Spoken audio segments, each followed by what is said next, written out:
Mike Mulligan and His Steam Shovel is a kid's book published in 1939. It's a story about loyalty and perseverance in rapidly changing times.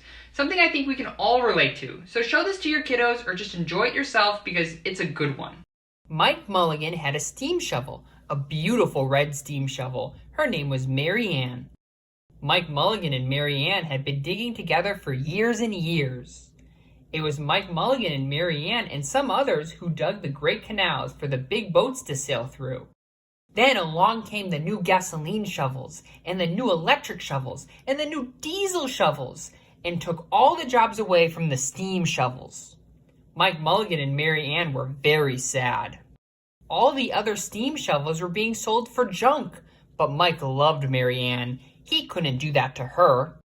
Then one day, Mike read in a newspaper that the town of Popperville was going to build a new town hall. "We're going to dig the cellar of that town hall," said Mike to Mary Ann, and they started off. They left the canals and the highways and the big cities where no one wanted them anymore, and they went way out in the country. They crawled along slowly till they came to the little town of Popperville. When they got there, Mike Mulligan spoke to Henry B. Swap, one of the settlement. "I heard," he said, "that you were going to build a new town hall. Mary Ann and I will dig the cellar for you in just one day." They started in early next morning. Soon a little boy came along. "Do you think you'll finish by sundown?" he said to Mike Mulligan. "Sure," said Mike. "If you stay and watch us, we always work faster and better when someone is watching us." Then Mrs. McGillicuddy, Henry B. Swap, and the town constable came over to see what was happening, and they stayed to watch. Mike Mulligan and Mary Ann dug a little faster and a little better. This gave the little boy a good idea. He ran off and told all his friends in town, and they stopped and stayed to watch. That made Mike Mulligan and Mary Ann dig a little faster and a little better. Now the girl who answers the telephone called up the next towns and told them what was happening in Popperville. All the people came over to see if Mike Mulligan and his steam shovel could dig the cellar in just one day. The more people came, the faster Mike Mulligan and Mary Ann dug.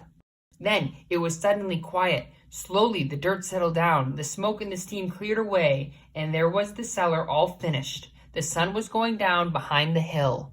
"Hooray!" shouted the people. "Hooray for Mike Mulligan and his steam shovel!" They had dug the cellar in just one day. Suddenly, the little boy said, "How are they going to get out?" Mike Mulligan looked around at the 4 square walls and 4 square corners and said, "We dug so fast and we dug so well that we've quite forgotten to leave a way out." Now the little boy had another good idea. Why couldn't we leave Mary Ann in the cellar and build a new town hall above her?